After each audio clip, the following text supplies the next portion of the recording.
2-3 ദിവസം ഒന്ന് മെനക്കെട്ടെങ്കിലും എൻ്റെ സോൽ ക്ലേയും നല്ല അടിപൊളിയായിട്ട് തന്നെ കിട്ടിയിട്ടുണ്ട്. ക്ലേ ഒക്കെ നല്ല അടിപൊളിയായി കിട്ടിയ സ്ഥിതിക്ക് ഞാൻ എൻ്റെ വീട്ടിലത്തെ കുട്ടി പട്ടാളത്തിനോട് ചോദിച്ച് ഇനി ഇതുകൊണ്ട് എന്താ ഉണ്ടാക്കേണ്ടതെന്ന്. അപ്പോൾ അവർ പറയാ സ്ട്രോബെറി ഉണ്ടാക്കണമെന്ന്. അവർക്കറിയില്ലല്ലോ നമുക്ക് ഇതിൻ്റെ എട്ടും പൊട്ടും ഒന്നും അറിയാതെയാണ് ഇതിന്മേ ഇറങ്ങി തിരിച്ചേക്കണതെന്ന്.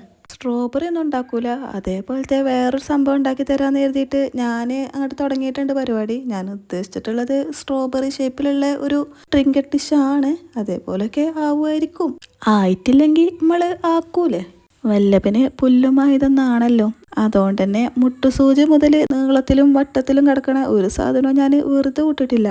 ഫസ്റ്റ് ട്രൈ ആയതുകൊണ്ട് തന്നെ ഇതുകൊണ്ട് എന്തൊക്കെ ഉണ്ടാക്കണമെന്ന് വല്ലാത്തൊരു കൺഫ്യൂഷൻ തന്നെയായിരുന്നു. ആ ഒറ്റ ഇരുപ്പോൾ തന്നെ ഞാൻ ഈ ട്രിങ്കറ്റ് ഡിഷും പിന്നെ ഒരു സ്നോമാനെ ഉണ്ടാക്കിയിട്ടുണ്ട്. സ്നോമാനെ ഞാൻ എന്തായാലും അടുത്ത വീഡിയോയിൽ ഉൾപ്പെടുത്താട്ടോ. പിന്നെ നമ്മുടെ ചാനലിൽ നടക്കുന്ന ഗിഫ്റ്റ് ചലഞ്ചിൻ്റെ ലാസ്റ്റ് ഡേറ്റ് നാളെയാണ്. അപ്പോൾ പാർട്ടിസിപ്പേറ്റ് ചെയ്യാത്തവരൊക്കെ നമ്മുടെ പ്രീവിയസ് വീഡിയോസ് ഒന്ന് നോക്കിയിട്ട് പാർട്ടിസിപ്പേറ്റ് ചെയ്തോളൂ കേട്ടോ. നമ്മുടെ സ്ട്രോബെറി ടേബിളുള്ള ട്രിങ്കറ്റ് ഡിഷ് എങ്ങനെ ഉണ്ടെന്ന് നിങ്ങൾ കമൻറ്റിൽ പറയുമല്ലോ അല്ലേ. പിന്നെ അടുത്തതായിട്ട് എന്താ ഉണ്ടാക്കേണ്ടതെന്നും കൂടി പറയുകൊണ്ടു. പിന്നെ ചാനൽ ഇഷ്ടമാക്കണമെങ്കിൽ സബ്സ്ക്രൈബ് മറക്കണ്ട.